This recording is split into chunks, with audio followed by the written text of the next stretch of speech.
This podcast is part of the Red 5 Network. For more Red 5 Network podcasts, visit red5network.com.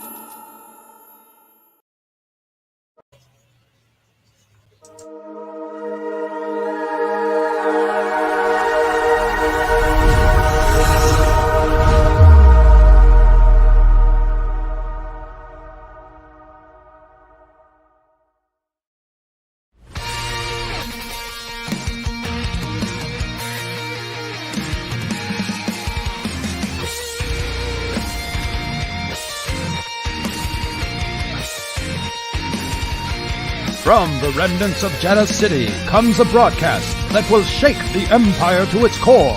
Rogue One Radio will discuss all things Star Wars and all things in the nerd culture, in and out of the galaxy far, far away.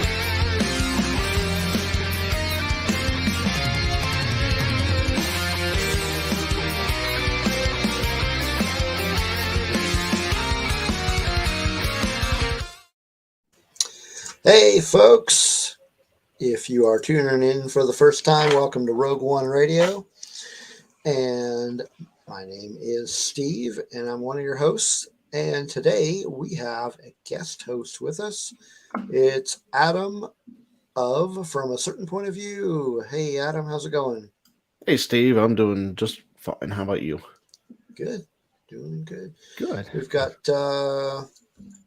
DJ's been out on medical leave, and now we've got another sick co-host tonight. Nicole will not be with us, except I think they will be in the chat room, and there she is. She's having some throat problems. That was me last week. Yeah, seems to be going around. Yep.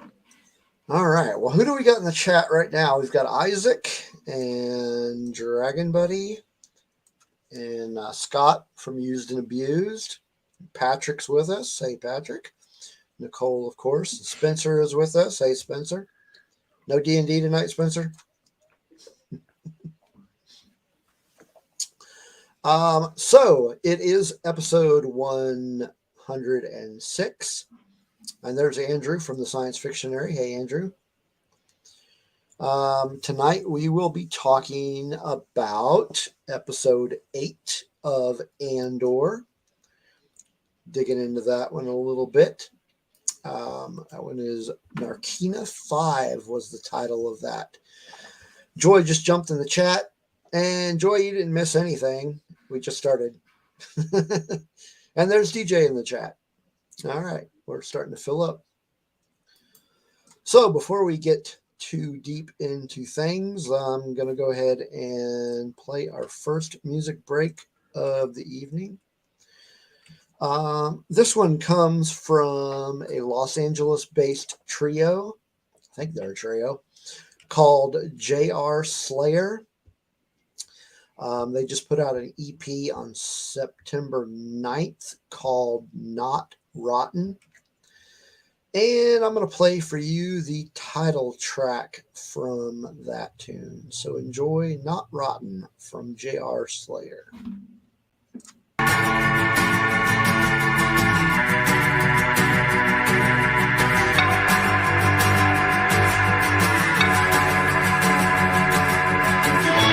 think the world is gonna die before I do.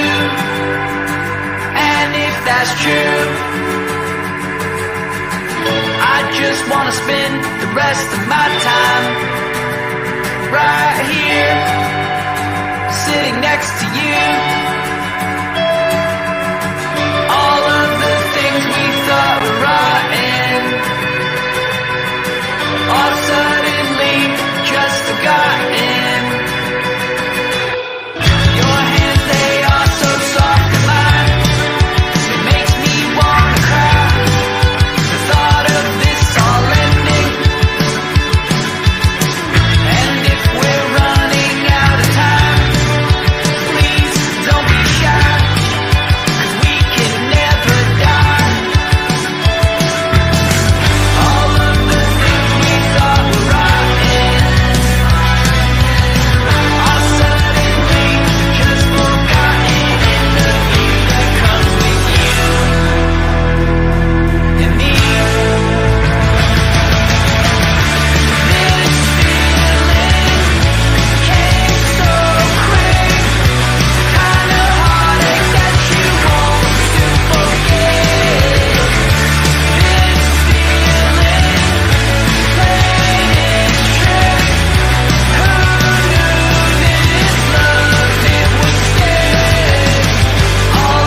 All right. That was Not Rotten by J.R. I like that. Slayer. I like Yeah, that. good stuff. Yeah, they just put out a new EP, like I said, in September, and it's actually really good. I listened to the whole thing. And the chat room is filling up. I think I already mentioned Andrew, but hello again, Andrew. Kelly, aka Lunar Earl, is in the house. How's it going, Kelly? Hey, Kelly. And Hector is with us. Hey, Hector, good to have you back. And I think it's Blake. Blake is in. Hey, Blake. Boy, we are really filling up tonight. Cam's mom hears the music. Andrew told me to get up and dance. Yeah, I saw that. Okay. Yeah, he was saying you need to dance during the music break. Yeah. So, as it was mentioned at the very top of the show, we are part of the Red 5 Network. There's a link down there scrolling underneath us where you can find all the really cool podcasts from the Red 5 Network, of which you are part of the network as well. You have a podcast called From a Certain Point of View. Why don't you tell us about it a little bit? Yeah. We Josh and I, my co-host, we've done a certain point of view since October 19, I believe.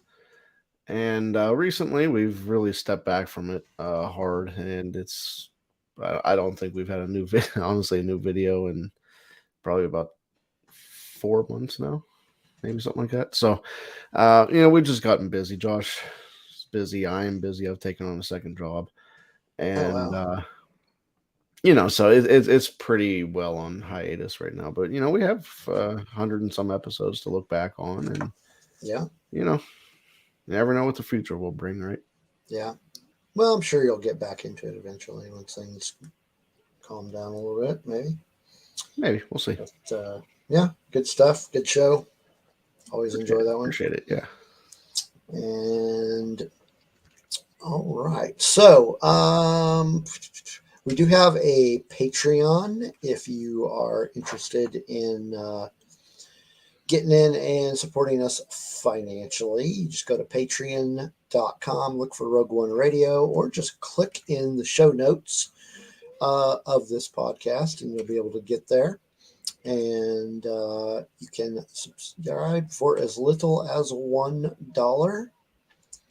And right now we do have a good, lovely group of patrons. So I'd like to give them a shout out.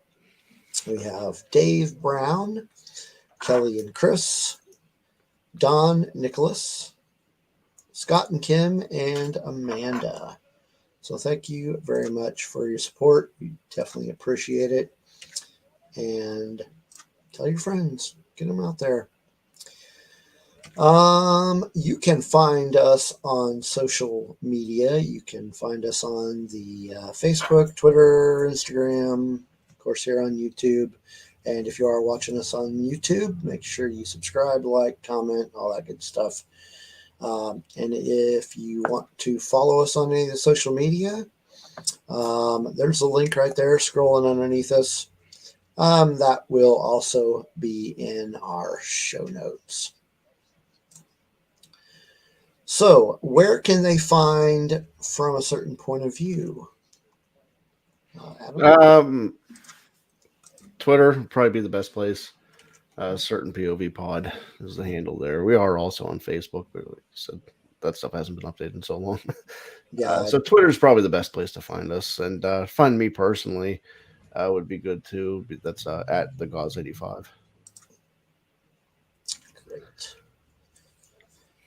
And so over the weekend we had it was meant to be like a 24-hour live stream, but it turned into like 50 hours or something. Yeah, it was crazy. It was a lot. Awesome. Yeah. And so they were doing a kind of almost like a telethon for a fellow Red 5 friend. Tom, whose house was destroyed in a house fire early October. Thank God everybody in the family got out, but they lost all of their possessions. And GoFundMe account, I believe, is still active. So there's the link there if you feel you would like to contribute to help get them back on the road to normal. And that link will be in the show notes as well. No amount is too small. Alrighty, so we do have another song, and then nope, not quite ready for our main topic yet, but we've got another little segment underneath after that. But the next tune comes from a band out of Tulsa, Oklahoma, called the Normandys. And they just put a new EP out as well back in August. The EP's name is Compartmentalization. And the song we're going to be playing is the opening track from that EP. And that is called Falling Apart. Enjoy.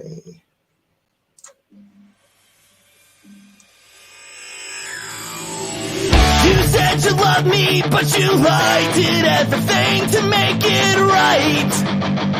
This time I just wanted you to know I'm giving up. I'm letting go.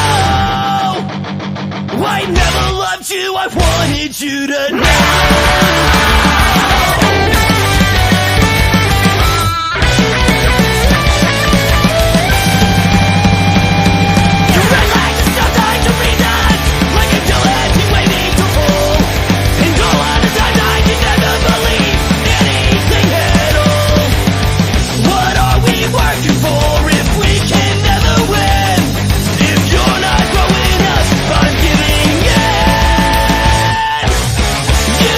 Love me.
All right, that was Falling Apart from the Normandys.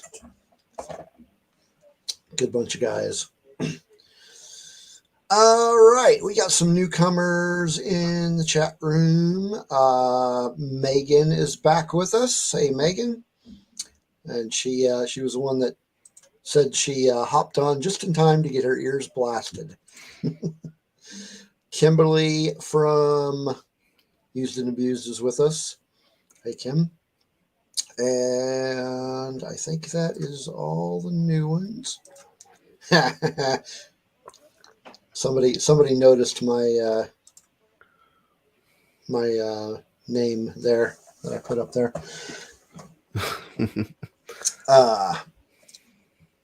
So this is the portion of the show where we usually do our recommendations. So don't feel compelled to do anything if you don't have any recommendations. But in lieu of recommendations, actually this week I was going to do a little show and tell. Something I picked up a couple of weeks ago that I wanted to show off here. It's about to go back into storage because we have no room for it. But it is the newest Funko Pop. Well, that's cool. Yeah. From our favorite Weekway, Hondo Anaka. And you getting ready to say something? No. Okay. Nope, I'm good. Good deal. Are you doing a recommendation? I don't really have any. Do you have anything? Well, it's not really anything new, but it's a classic. Okay. I was watching Peacock a little bit Okay. yesterday because they have some really good classic things on there. You know, yesterday being Halloween, so I would recommend checking that out because they have some of the old original monster movies like Frankenstein and all that good stuff. But then they also have Psycho on there. Oh, okay. And Psycho is just an absolute favorite of mine. So it's yeah, just, I would say go ahead. So it's just the Peacock Halloween, or Yeah, they had a whole, and they probably have taken some of those collections and dismantled them or whatever. Now that we're beyond spooky season, I guess. But they had like a whole collection of stuff, horror collection and monster collection. They had the Psycho collection with the 3 mainline Psychos and the Vince Vaughn remake and all that other stuff. So out of all of the ones that you have partaken in, over the last couple of weeks, what do you have a favorite that you checked out? As far as like the horror stuff? Yeah. Well, like I said, I kind of saved Psycho for yesterday because Psycho is probably my favorite. I just love that movie. I love Hitchcock. I love that suspense that he is so good at building. And, that story is just so well crafted. And I don't know if you've watched, if you've ever watched Bates Motel, the TV series. It was kind of serves as a loose prequel to it, but that's also very good. But that whole world and character that he sets up in that movie is just so interesting and creepy, scary. But it's probably my favorite. Yeah. Yeah. So I mean, you are referring to the 1960 version, not the, yeah. No, not the Vince Vaughn crap. Yeah. Okay. Yeah. So actually, I did watch a little bit of that a few days. I want to say it may have been Saturday. I don't remember. Sometime this weekend, I watched the original Frankenstein. You mentioned that one. Yes, yeah, I watched that one too. Yeah. So yeah, that was good. I mean, for 1931. Yeah, it's pretty cool. Yeah. Really moody, and it's still. I think it still looks perfectly fine. It's always fun to revisit those types of classics. Yeah. classic movies like that. And then actually over the weekend going into last night, Manny and I have been watching some of the Scream movies. Okay. We watched the original from 1996, and then we watched the, can't really call it a reboot, the one from this year, 2022. Yeah. Right. It's kind of a relaunch. Yeah. And then last night we watched Scream 2. Cool. And those are pretty good. Actually, yeah, both 1 and 2 actually remember watching in the theater. I was in Alaska. Okay. I was stationed up there for the Air Force, and yeah, both of those came to the theater on the base where I was at. So, cool. So interesting stuff. Yeah, and at least as far as the first one goes, it had a pretty good soundtrack as well. Yeah. Yep. Yeah. So, I'll tell you, I'll give you another recommendation while we're here. Well, go for it. Tales of the Jedi is incredible. Oh yeah, absolutely. Some of my favorite Star Wars in recent memory, to be honest. Yeah, and it's amazing because I don't know if I wasn't just expecting very much from it because it was, the run times were a little shorter, so I was expecting, just kind of simple little, quick stories. There was a lot of depth in these, like really, really, really good storytelling and beautiful animation, and Dave Filoni just killed it with these. So I really enjoyed it. It's, like I said, some of my favorite Star Wars, and I really hope for more of those. Yeah, I've watched all of them and I really enjoyed them. We're going to be doing a recap show of those right after we're done with our Andor series. So I think that is the first week in December. We're going to be doing about that one, and our guest on that show will be Lunar Girl. She's a really big fan of that. So, I really enjoyed them. Yes. But kind of back to the subject of horror movies. So you said Psycho is one of your favorites. What are some of your other favorites? I don't know if I have favorites in the horror genre, to be honest. No. It's not really one of the ones that I usually go to. But I'll give you some of the ones that I've kind of revisited this year. One of them I said was Frankenstein, the original Frankenstein. The Dracula, like the Bela Lugosi Dracula. Yeah. I did the Phantom of the Opera.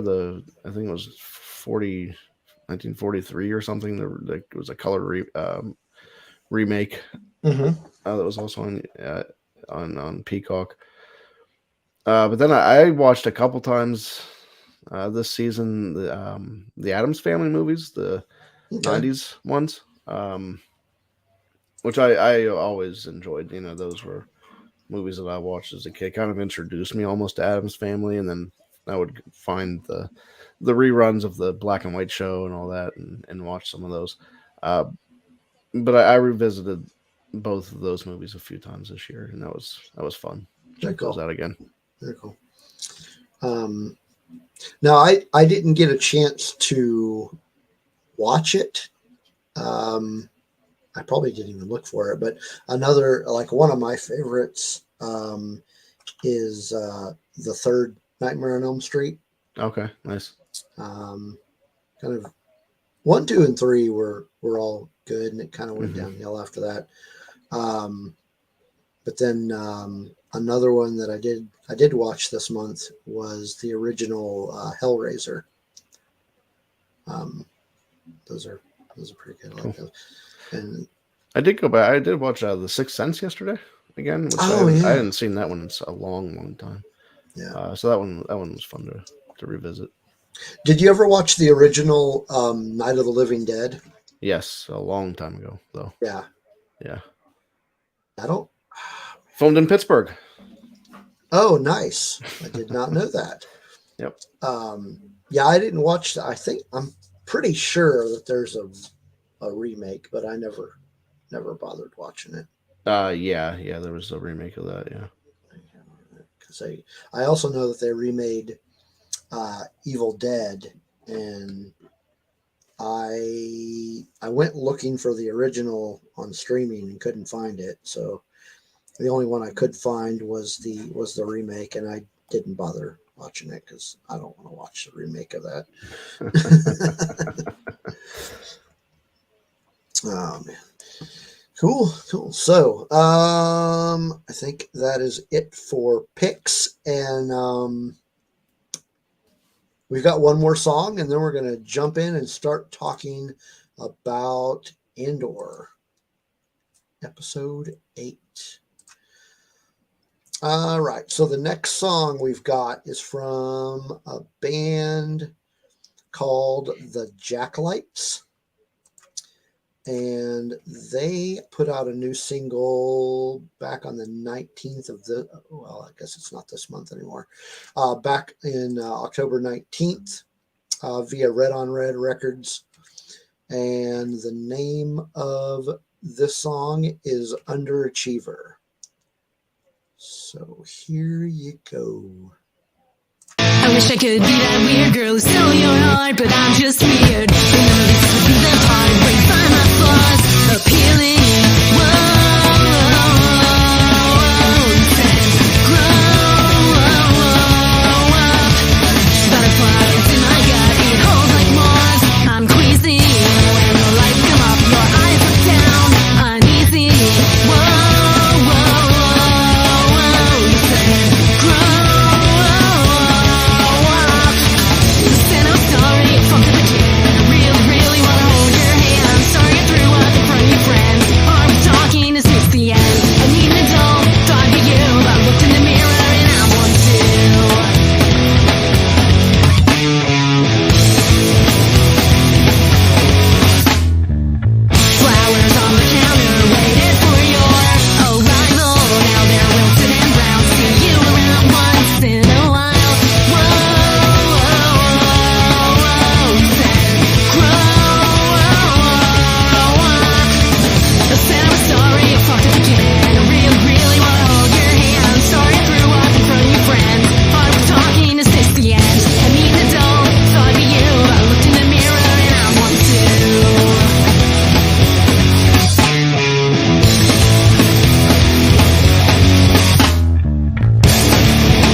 All right, Underachiever by the Jacklights. And looks like Scott is getting ready to pull out of the chat because he hasn't been caught up on Andor. You need to get caught up, Scott, so you can stick around. Hey, Scott. But have a good night, and one day we may actually watch. But Cassian is a tourist in this one. He is. He's a tourist. Mm-hmm. I'm just a tourist. Just a tourist. I'm just a tourist. So, all right, Andor, episode 8, and this one is called Narkina 5, which references I guess it's either a planet or a moon. Yeah. I would say a moon just based on the 5. Could be. But just dive right in here and starting off. Let's talk overall impressions of the episode. What did you think of this episode? I enjoyed it quite a bit. I think I think mostly because Andy Serkis is really one of my favorite actors, and so having him in that and really liking what he did helped ground it for me. I liked seeing Forrest Whitaker finally, so that helped a lot too. But honestly, overall, I thought it was a pretty good episode. I thought it was interesting. I can't help but feeling like Andor's story, like Cassian's story here, was um, I don't want to say spinning its wheels, but kind of like laying low for a week, I guess, Hmm. while some other things happened. Yeah. He's really kind of doing something separate here for a bit, but I imagine it's going to tie back in soon. But yeah, I felt like the rest of the story kind of moved farther than Cassian's story did this time. So Um, yeah, I can kind of see that. I did really enjoy the episode, yeah, and yeah, of course, the appearance of one of my favorite characters in Star Wars certainly did not hurt that. Um, so we'll get into that, of course, here in a little while when we start to talk about characters. But I definitely liked it more, I think, than episode 7. yeah. I would agree. I would agree with that. And I did enjoy. Just there was a lot going on in this episode. Hey, Tina just joined us. There really was a lot going on in this episode. Even with the minimum amount of locations to deal with. But you had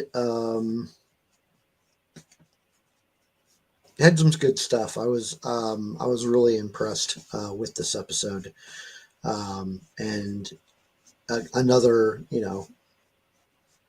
episode that just got you ready for the next one. And at this point, I mean, we are more than halfway done with season 1. And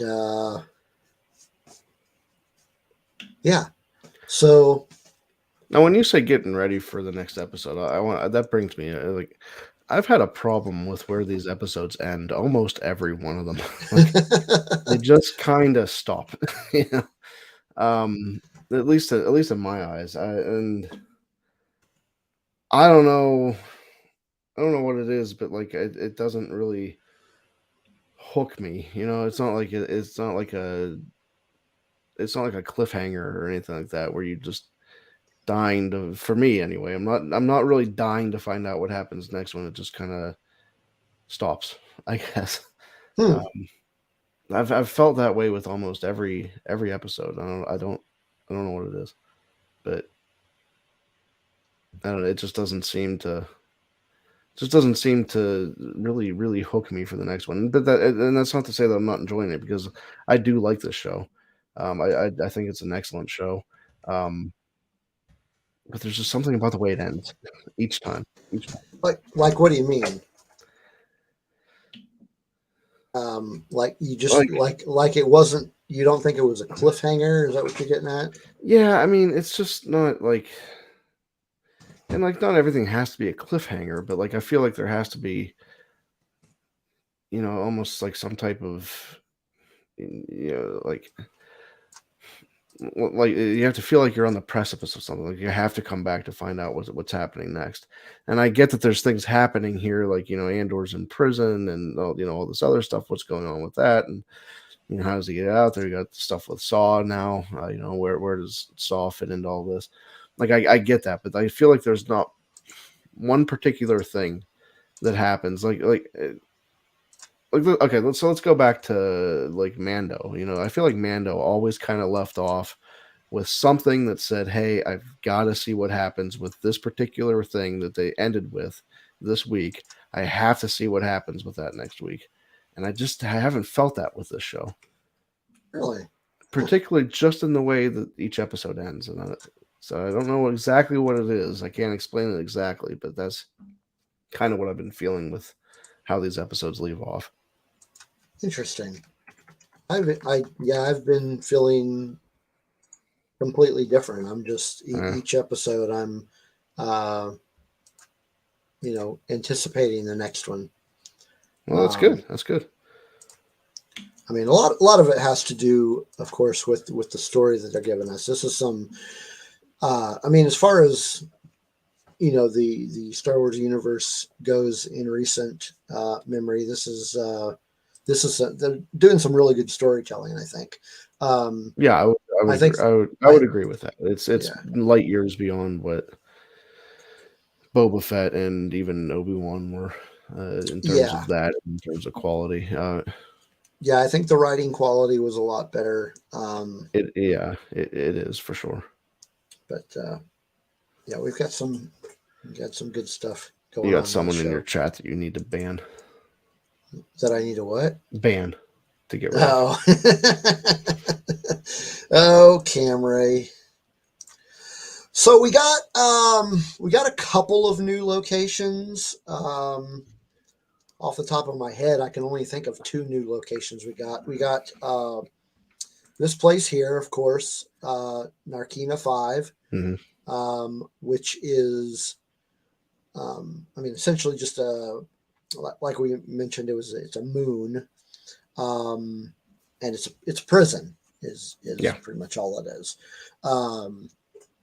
And so this is where Andor gets sentenced for doing nothing, for being a tourist. And this prison that he is basically like a factory, like a industrial factory. Which does bring me to a question: what do you think they're building there? I've seen some theories out there. I think they're Death Star parts. See, that would make the most sense because that's the one that they're putting a lot of stuff into that. There's multiple levels to each of these things. That has to be something huge. Yeah. So I'm thinking, I think it has to be. They're really rushing to get that. At this point, they're really rushing to get that put together, and it seems like that would be the most plausible explanation. I have seen another theory that it's parts to TIE fighters, which I could see that. I could see that too. Yeah. But just the sheer amount, it seems like it would make more sense that it's Death Star parts. Could be. So Death Star is a pretty big thing. It's almost about the size of a moon.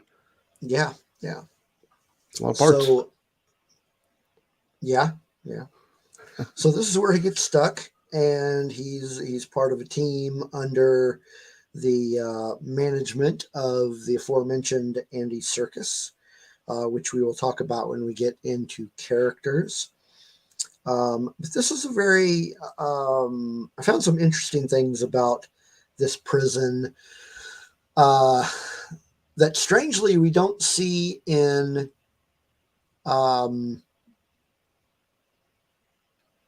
future prisons of the Empire. It seems like this is a very unique prison in the way that how they house their inmates and how they keep them kind of under control, keep them from trying to escape. Yeah. And you don't seeing all that. It was really shocking. Yeah. So yeah, I just found it interesting. And it's like, okay, so they have, is it Cam again? No, that was my pun. I got you. Ro from Scarif Scuttlebutt is just joined us.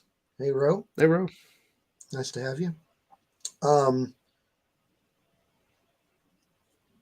But what I found interesting about it is that there's these things like the floors where they can't touch the floors after Floor's lava. Basically, yeah. And they didn't have. I almost like at the end of that when when Cassian was kind of standing at the edge of his bunk thing. As the floor was coming on, I almost thought he was going to start doing some sort of weird like hop and like skipping along the side of the containment units to get out of there or something. Like it's like some weird floor is lava game. That would be interesting.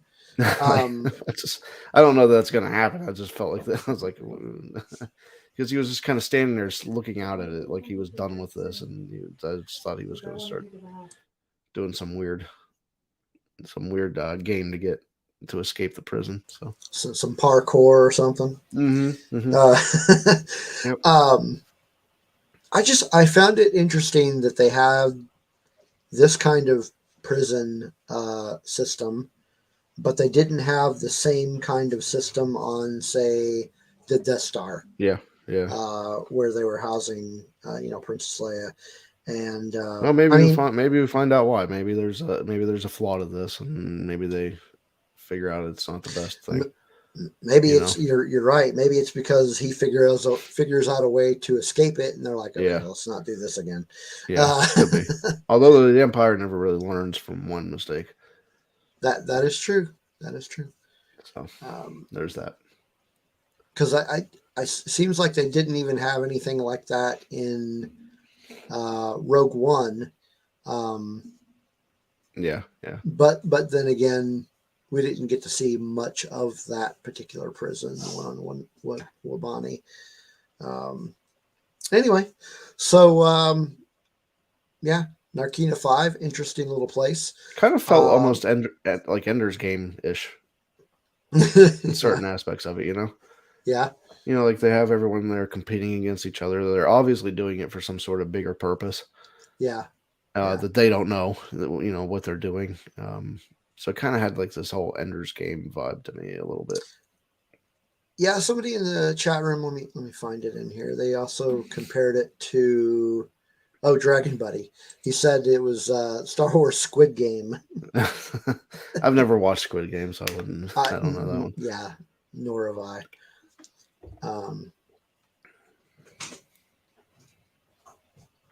So Camry does make a good statement here regarding Tales of the Jedi and Andor. I saw that. Yeah.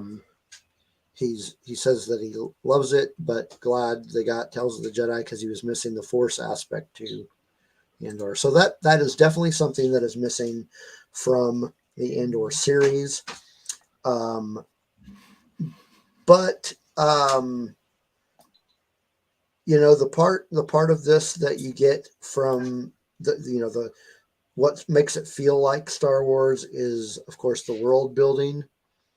And I mean, it still feels like Star Wars, because I think that you got the common denominator between all of them is the Empire and this sense of rebelling against the Empire and this sense of I want to say hope, but right now it doesn't seem very hopeful for Andor. Yeah. So I'm almost kind of opposite. I really do actually miss Force aspects to this, but you're right. It does have a lot of those common denominators, but there are some things about it that kind of takes me out of Star Wars a little bit, and that gives me a little bit of trouble now and then. But yeah, I'm pretty much on board with what Cam said there. That really, really enjoying the series, but I did very much miss that, and it was kind of refreshing to see, the Force and the lightsabers and all that stuff. So. Yeah, I mean that's all a very important aspect of Star Wars. but every now and again, it's good to get a more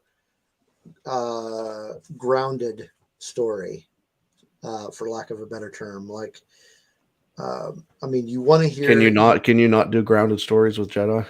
Well, not really, because you're talking about a mystic force. Yeah, but you're also talking about interstellar travel and everything else. So Sure. I don't know that really precludes itself from anything else, you know. Hmm. So.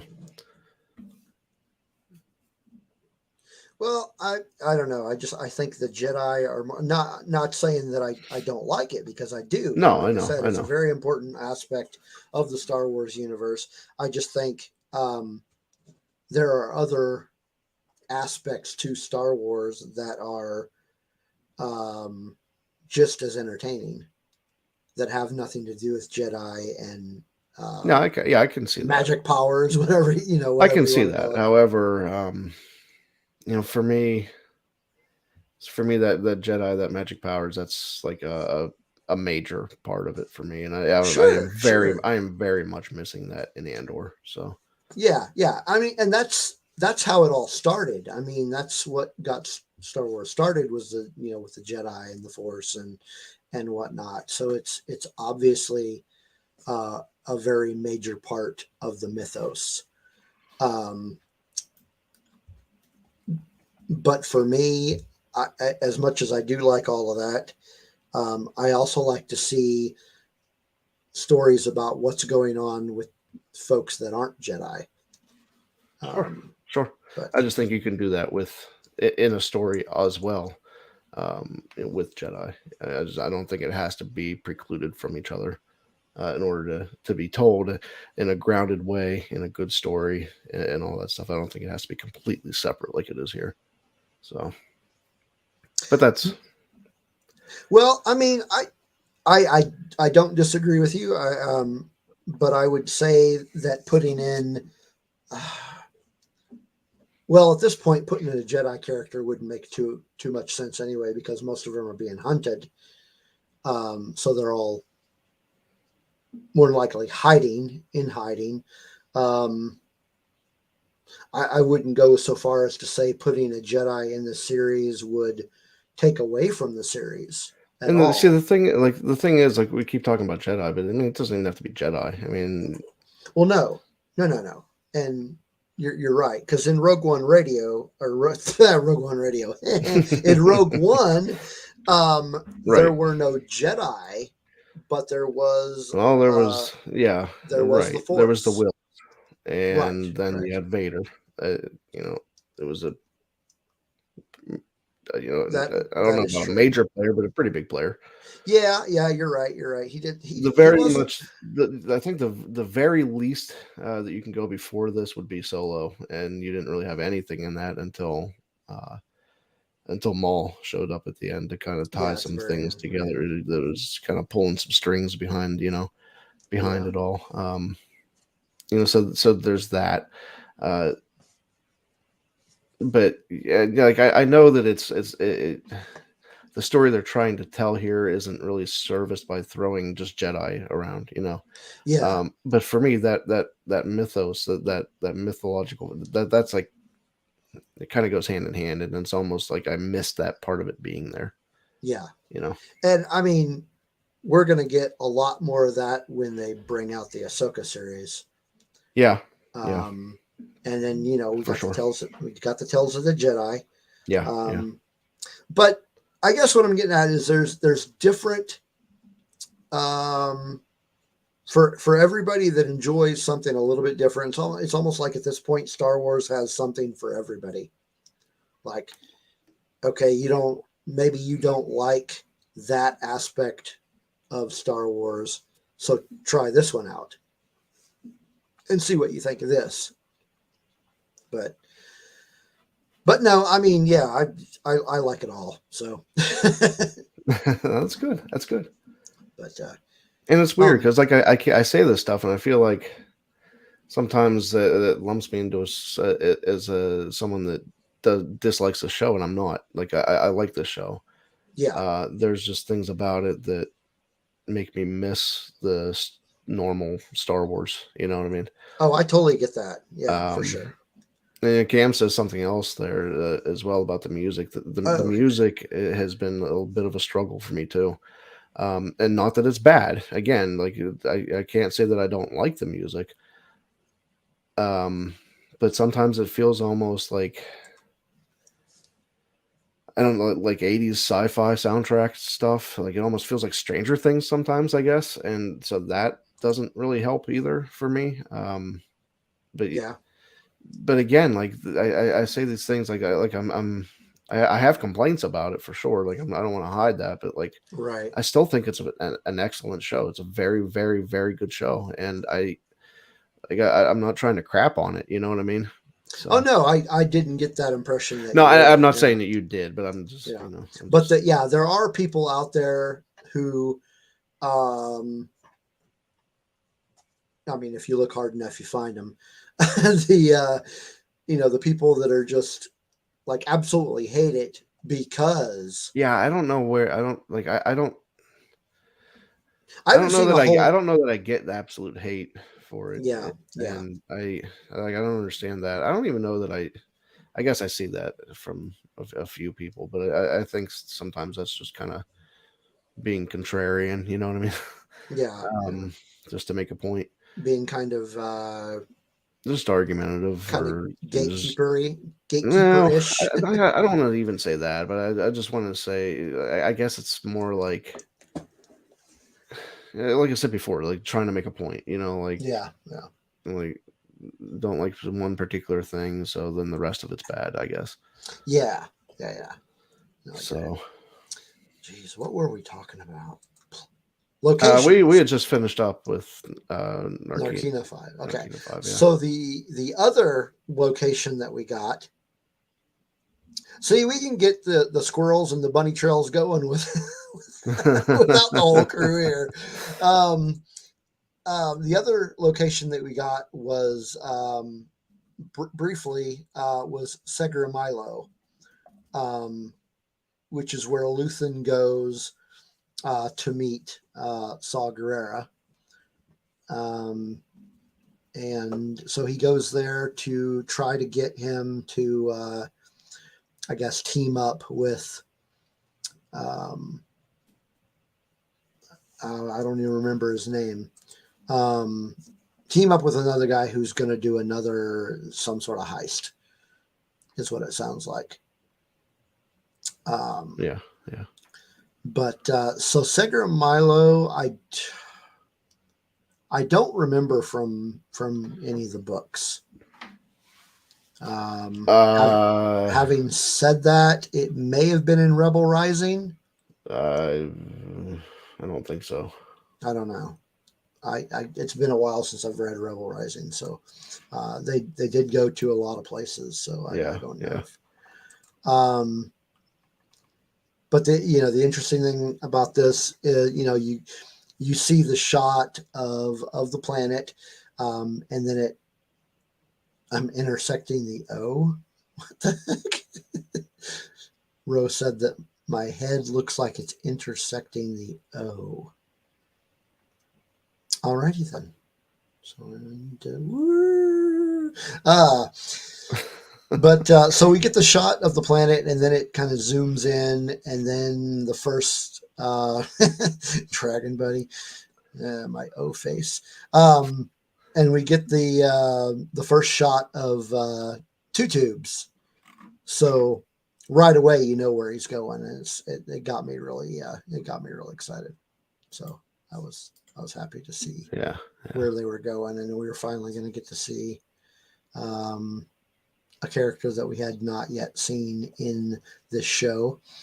And so kind of segueing into that, one of the new characters that we got this episode was, of course, Saw Gerrera. Yep. And got more full head of hair in this one. Yeah, he did. But so what were your thoughts on that little encounter? I thought it was very, very in character for Saw. We were always seeing him struggle with being that, um, you know, he wants to be in that rebellion phase, but he's always wanting to do it on his own. And so the dialogue there I thought was really, really good for his character, between him and Luthen. Just kind of struggle to find that balance between doing this for the cause and not just doing it on his own. So like I said, I liked that aspect of it a lot this week. Yeah. I mean, of course, I'm gonna like it if they bring in Saw Gerrera, because he's a favorite character of mine. Sure. Yeah. I found it interesting that this comment he made about him being the only one with clarity of purpose, as he's talking about the different different groups. And I'm assuming he's talking about different groups of rebels, different rebel factions. Sure. And how he considers himself the only true rebel, I guess, is what he's getting at. So it makes you wonder, like, okay, so you've got Mon Mothma, who is kind of the more political side. Sure. Yeah. Trying to raise money and trying to get things organized. And then you've got the complete other side of the coin, with Saw, who is by any means necessary, essentially, like Joy said here in the chat, he's essentially an anarchist. Sure. Yeah. And he's going to do, he's going to do whatever he needs to be done to get rid of the Empire. And he's been fighting this fight for a long time. I mean, he's been fighting it, ever since the Clone Wars. And so where does that leave, I wonder, Luthen? Because he's not quite as far extremist as Saw, but he's also not 100% working with Mon Mothma, because he's done things behind her back. I see this almost as, and maybe I'm misreading the whole thing. I could be totally wrong, but I see this as almost eventually Luthen and Mon Mothma kind of have to work together. I feel like Mon Mothma, like you said, is controlling the political aspects of this, the funding side of this, that whole thing.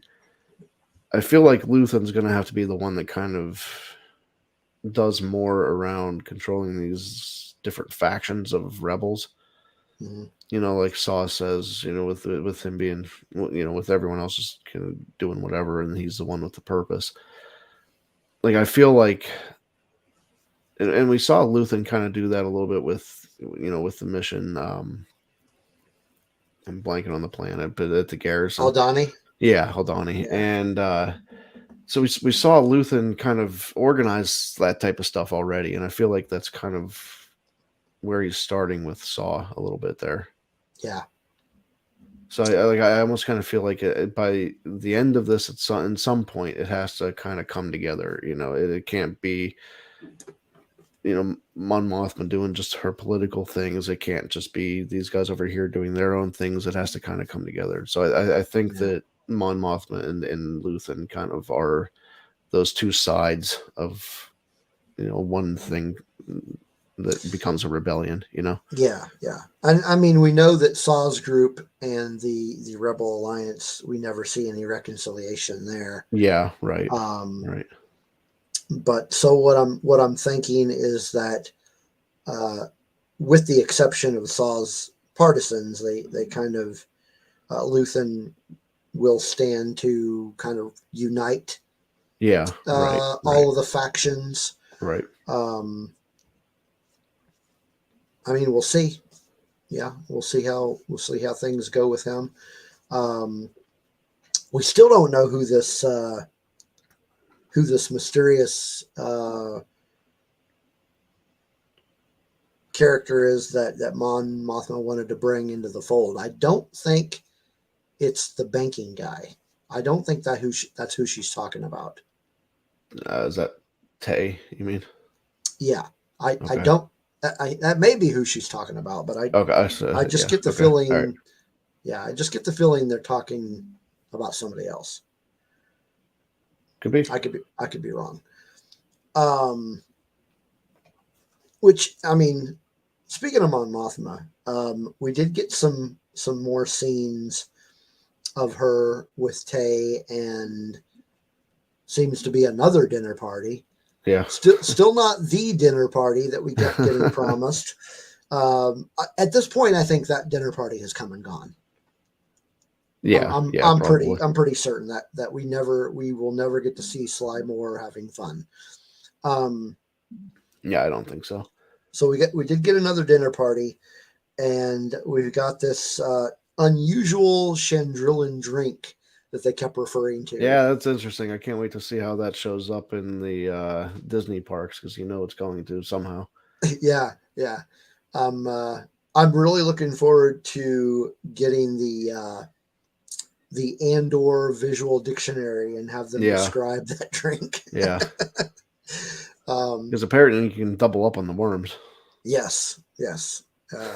So it's like some kind of space mescal. Yeah. But yeah, so we got. Yeah, I can't wait until you go to Disney and you can drop a little fake worm in there that just instantly fizzes out and dissolves. It's going to happen. It's going to happen. Yeah. It's gonna be that's gonna be in the over 21 section of the park.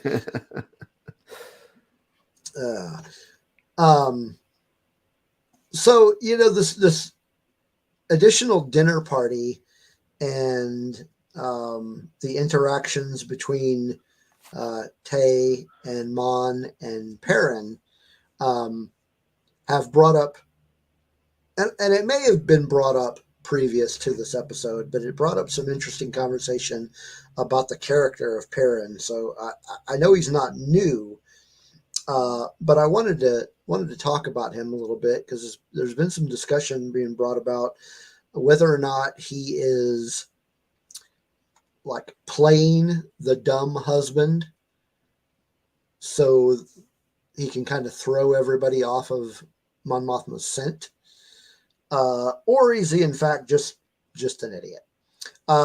So what are your thoughts on that?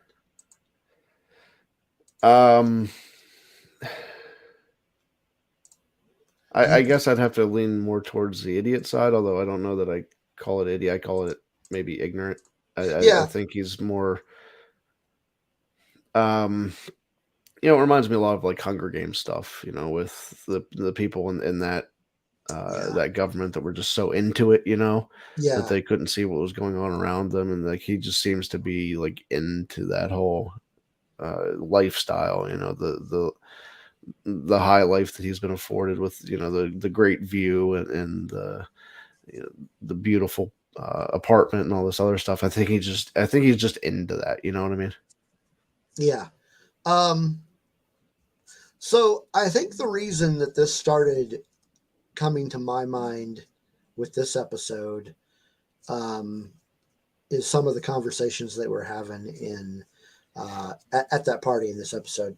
But I also want to mention that while the poll is not over, I put a poll up on the Rogue One Radio Twitter on if you think he's playing dumb or he's just dumb. And so far, playing dumb is ahead. So a lot more people think that he's playing dumb. And so here's the reason I think that he might be playing dumb is they were having a conversation during the party about how long they'd been together. He had said that she was elected to the Senate at 16, and by that point they were already married. So at this point they've been together a long time, And I find it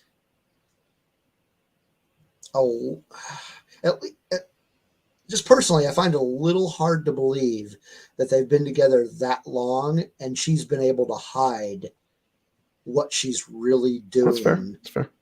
to her husband from That's her fair. husband. Yeah. Is she that good? Could be. I just don't see it. It could be a mixture of her being that good and him being that caught up in the society thing, you know? Yeah. But so they've been living on Coruscant since she was 16. And of course, we don't know his age.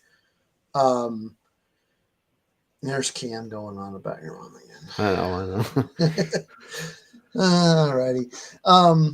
So yeah, so we don't know how old he is. I'm going to take a guess and say they're the same age. Just because if that's kind of, or maybe older actually, now that I think about it, because usually with those arranged marriages, of course I don't know about the Star Wars universe, but a lot of the arranged marriages in ancient times, the man was much older. Okay. Yeah, I don't know. It just seems like yeah. It just seems like I think he's playing dumb, and Yeah, we could be. may find out, or we may not. Could be. And so Megan brought up an interesting point. She said that she has a feeling Mon's daughter will be the one to betray her.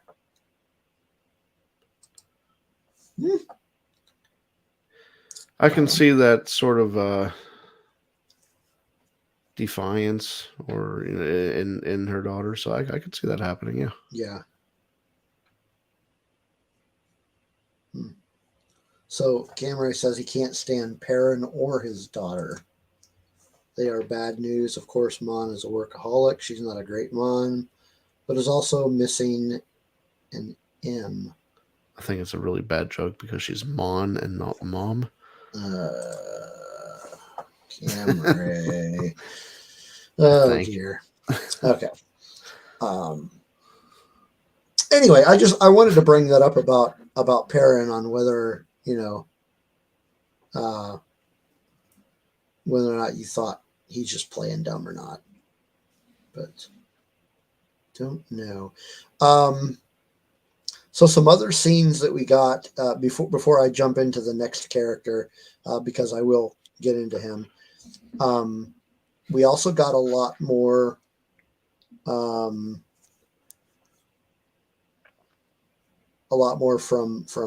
both Deidre and oh man, what's his name?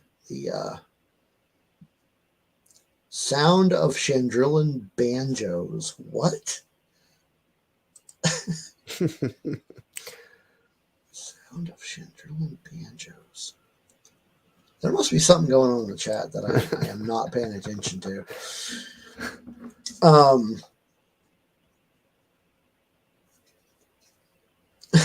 Mr. Mothma is Mr. Mom. Yeah.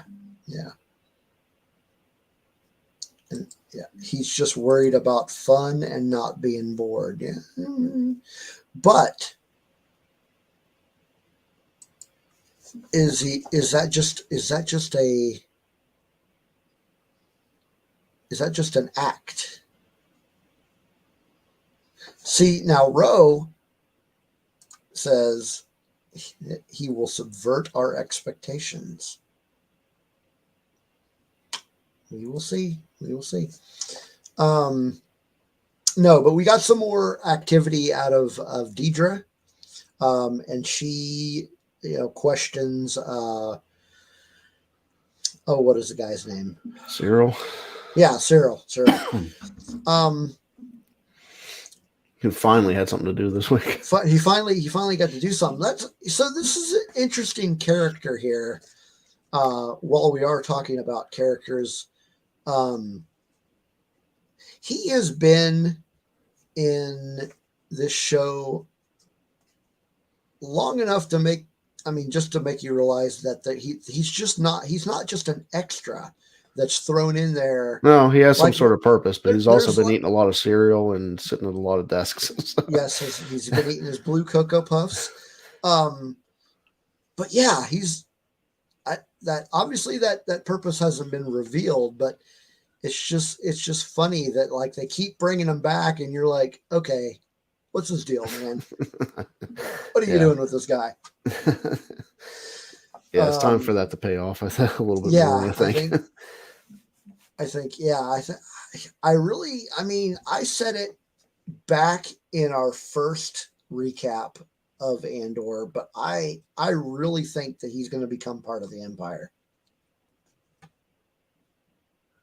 Cyril? Yeah. Is he not? Well, I mean, as part of the Imperial. Oh, like the ISB thing.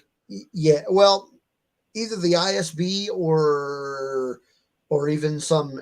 Well, I don't know if he'd be in some naval capacity. But something other than the Bureau of Standards. Okay. Just a little bit more law enforcement, military related. A little higher up. Yeah. Gotcha. I don't know. I guess we'll find out. Eventually they will let us in on the secret. What is going on with this guy?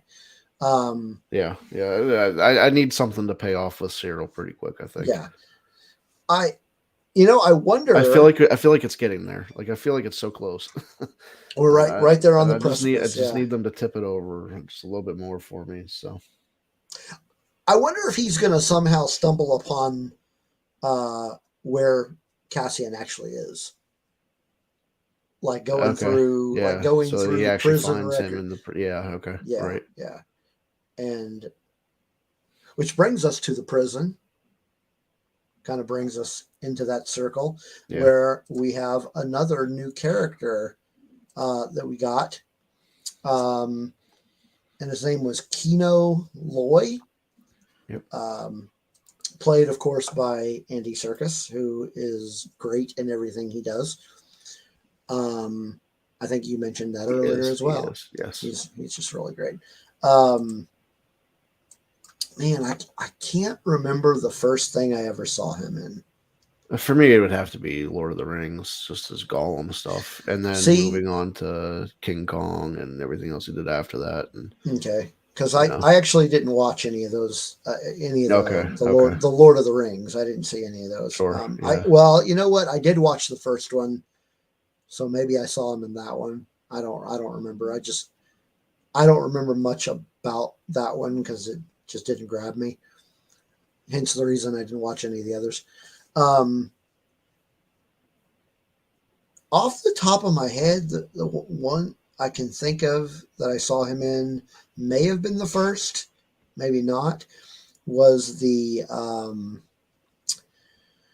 the prequel for the new Planet of the Apes movies, Rise of the Planet of the Apes. Because he played Caesar. Yeah, for sure. Yeah, definitely. Yeah, I think that. I was trying to think what else he would have been in before that. Yeah, there's got to be something I've seen him in before, but he's just been in so much. And this is not his first time in Star Wars either, of course. Oh no, yeah, right. This is the first time we actually see him. See his face, yeah. See his face. Yeah. But of course, he was the voice. Wait. What if Kino is Snoke?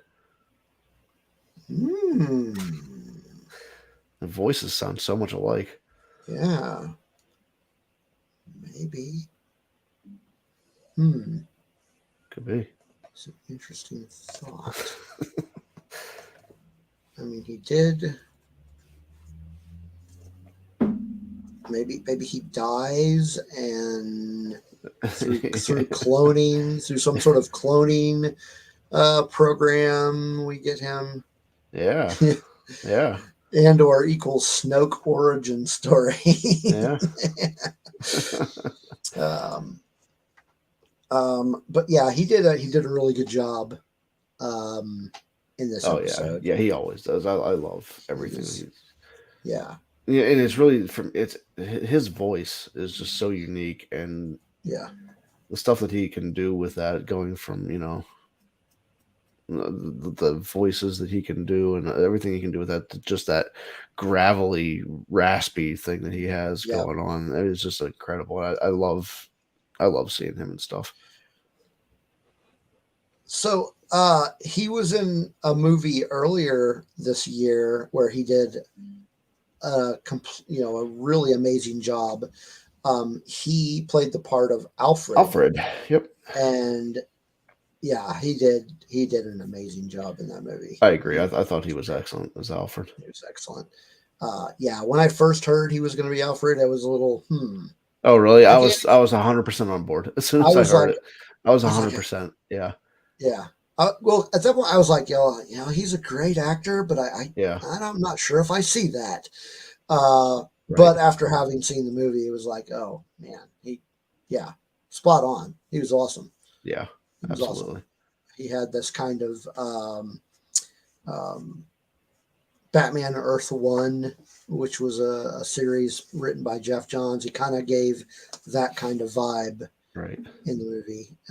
It was great. But yeah, as this prison kind of trustee character, he was perfect. Yeah, I agree. I think that it was all that we got as far as new characters. We got him and we got Saw, who isn't really a new character, but as far as Andor goes, he's a new character. Right. But as far as the episode in general, did you have any other things about it that you wanted to touch on?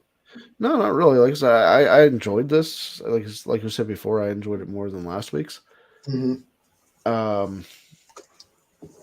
So yeah, just to recap, I thought it was very good. I liked finally seeing Saw. I love the inclusion of Andy Serkis, and so yeah, as far as like a quality of the episode goes, I thought it was really good. It was interesting. I do like seeing all the Empire stuff. So good stuff there. And we did get. I feel like we got some more of that this week. So I like that, especially with the prison stuff. That a little definitely brutal, but also that's kind of what you expect, I think. So that for me made it a much more interesting episode. Agreed. Yeah, I agree with you about we're getting to see more inner workings of the Empire, and yeah. they're giving us a bigger picture of why does everybody hate him? Yeah, right. So, I mean, we got a little bit of a touch with that in the previous episode, but this one even more so. But the only other thing I want to touch on is that we also got a little bit deeper understanding of the relationship between Val and Cinta. It's kind of they've got this relationship, but Cinta feels that their relationship is not as important as basically her job or her what drives her. Yeah, she was pretty clear that she was second. Yeah, very clear, and Val seemed just kind of the look on her face. Yeah, almost like she was not okay with that. That she was a little disappointed, I guess would be the best way to describe it. So it seems like she is not nearly as invested in the cause as Cinta, which I find interesting because she was essentially the person in charge of that little heist group. Yeah, I don't know if that makes her not invested in the cause. I think it shows two perspectives on what the cause is for these two people. Yeah, I think that because like you said, I think Val took that very seriously in the garrison. yeah, Uh, so like for her, it is something that isn't. It's not just a job for her, yeah, but for Cinta, it's almost like life. Like it's like it's who she is. yeah, At a fundamental level, and it's kind of looking at it from two different lenses, I guess. yeah. That's a better way of describing it. Not so much that she's less invested, but she's just She's invested invested in a different way. in a different way, right? Yeah. Yeah, yeah. Um, And, and as and so like for Cinta, like that investment takes up everything, yes, and there's no room for anything else. But I right. think Val, there was room for more there, and just disappointed that Yeah, she maybe yeah, didn't read the same thing from Cinta. yeah. So But I mean, when we put it that way, it's like all of these characters that we're meeting have a different perspective of their investment. oh yeah, yeah, I that's mean, interesting. Yeah. so you've got Saw, who's Yep. like all in and willing to do anything. Mon Mothma, who's essentially not really hands off, just I don't want to get caught. Like almost like saboteur type thing, like doing it behind the scenes and Yeah. sabotaging as she can without getting caught. Yeah. Yeah. So Joy brought up a Yeah, that's good a good way way to of put it. to Yep. explain what she wanted to have that work-life balance. Work-life balance, yeah. But I mean, the more you think about it, the more it seems like there really isn't any room for that if you're wanting to get done what it is you're trying to get done. There's very little room for life, especially if they're especially in a case where you're part of a group that just robbed a robbed a garrison and like the whole empire like turned up over its head over that incident, because the laws are changing now. Everybody's prison sentence has been doubled. Things are going crazy now. So yeah. So tomorrow we're getting a new episode, and so I'm definitely looking forward to that. It'll be episode 9, so including tomorrow's episode, we've got 4 left in this season. So either they're going to need to pick up the pace, which not necessarily, they don't really need to pick up the pace, but getting Andor from where he was to how he turned out in Rogue One. Like, are we going to get that in the next 4 episodes? To get to, From I don't basically think so. I mean, you got a whole nother season of this. Yeah. So you don't think we're going to get the Rogue One Andor until next season? Yeah. Interesting. Yeah, I don't know that we do. I mean, I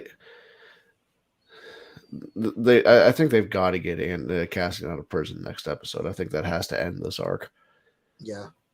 We got to move into some other stuff, but I don't know that you see Cassian at full Andor, at full Rogue One swing at the end of this season, unless they do a time jump, which is a possibility. But yeah. So Joy was asking, did we talk about Deidre? We did kind of we briefly touched on it a little bit. Yeah, touched on her, how she had her conversation with Cyril and basically took his information and then blew him off. And then, of course, at the end of the episode, we get her doing some CIA level interrogation techniques. Yeah. So yeah, she's a great character. Yeah.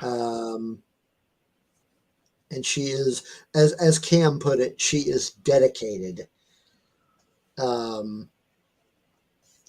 I see her as like, do you see her as the type of character who is just there to further her career, or is she like truly dedicated to the cause? Man,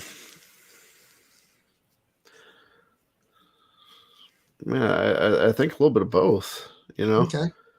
You know, I think she definitely is, you know, dedicated to the cause, but I think that she's also, you know, not willing to let anybody rise above her either. You know, it's almost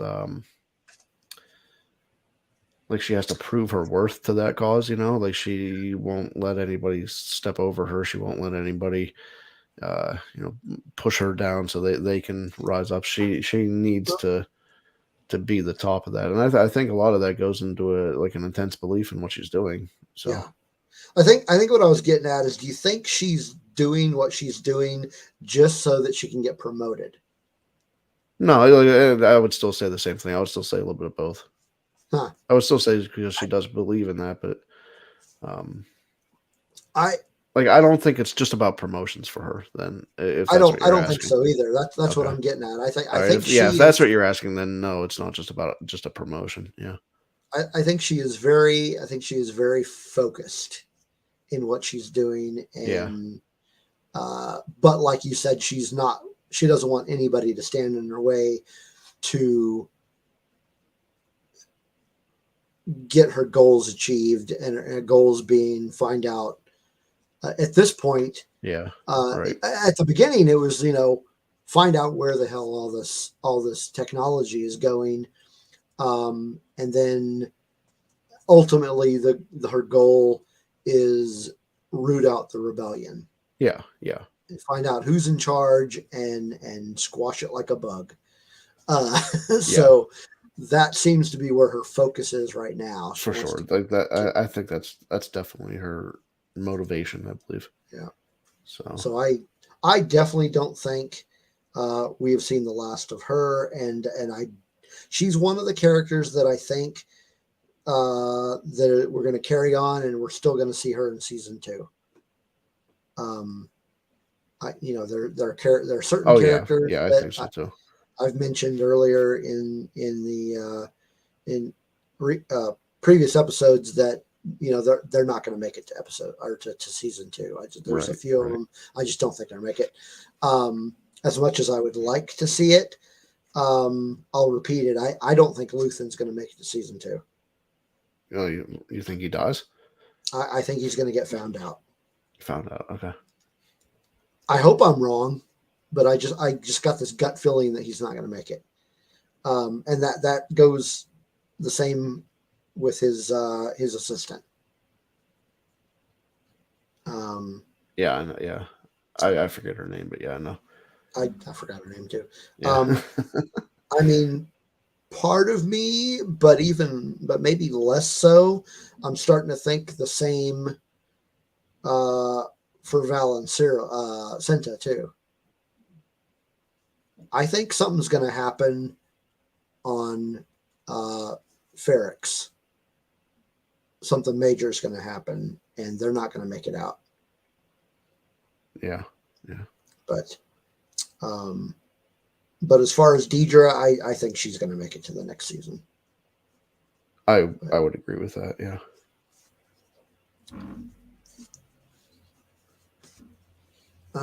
So Camry has a theory here, or an idea.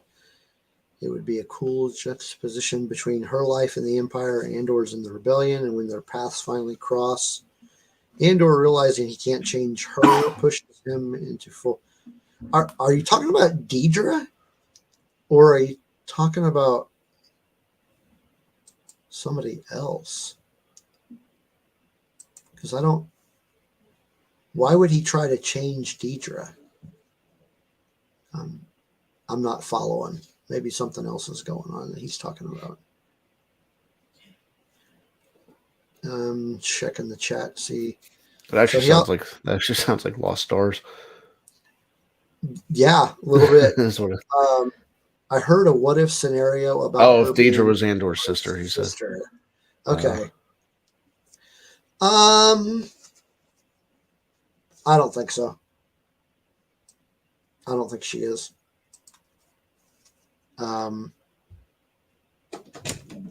Yeah, Cam, I can't follow the chat room all the time. I think Snoke is Andor's sister.